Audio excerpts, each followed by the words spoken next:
So আমরা যদি আমাদেরকে ভালো জায়গায় নিতে না পারি, আমরা যদি শুধু টেক্সটের মধ্যে থাকি, আবেগ দিয়ে থাকি, ভ্যালেন্টাইন্সের মধ্যে থাকি, অমুক তমুক দিবসের মধ্যে থাকি, একটা সময় পরে কিন্তু আমাকে আর কেউ গণবে না। আমার এক ছোট ভাই ছিল, সে বিশ্ববিদ্যালয়ে চান্স পাওয়ার আগে তার আত্মীয় স্বজন তার খোঁজ খবর নিত না। মেবি আপনাদের সাথেও হয়েছে এরকম।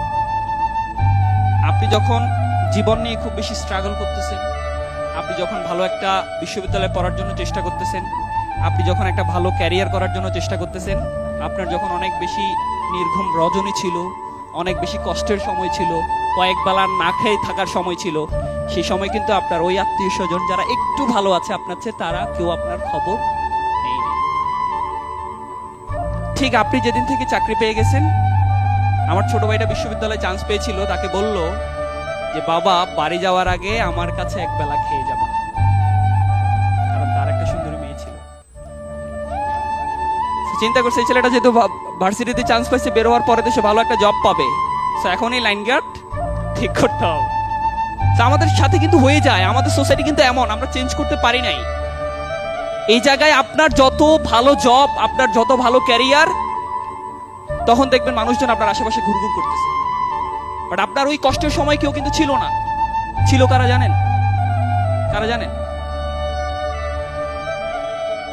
আমি 28 দিনের একটা রুমে ঢুকেছিলাম। বের হওয়ার পরে আমার টার্গেট ছিল যে কোনো মূল্যে আমি পড়াশোনা খুব কম করতাম।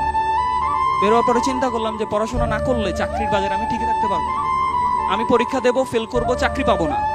তখন ডিসিশন নিলাম যে না, যেভাবেই হোক একটা হার্ট অ্যান্ড সোল ট্রাই করতে হবে। একটা রুমে ঢুকলাম, দরজা লাগাই দিলাম, 28 দিনের জন্য পড়াশোনা করলাম। টার্গেট ছিল বাংলাদেশে একটা সরকারি চাকরি করব। বের হলাম। বের হওয়ার পরে আমি ওই রুমে যতদিন থাকি, আমি শুধুমাত্র আমার মায়ের সাথে কথা বলতাম, কারণ ওই কষ্টের সময়গুলোতে আমাকে সান্ত্বনা দিয়েছে কে? আমার দুঃখের, কষ্টের, সুখের সবসময় কে পাশে থাকে? আপনি একটু নিজেকে নিউট্রালি একটা জায়গায় নিয়ে এসে চিন্তা করে দেখেন তো, আপনার মানিব্যাগে যখন টাকা থাকে তখন আশেপাশে কারা ঘুরে, যখন থাকে না তখন কারা খবর নেই? আমাদের সোসাইটিটা এরকম। আমি একটা ইন্টেনসিভ একটা প্রিপারেশন নিয়েছি, নেওয়ার পরে বাংলাদেশে যত চাকরিতে আমি ওই সময় অ্যাপ্লাই করেছি, আলহামদুলিল্লাহ সব চাকরিতে আমি টিকেছি।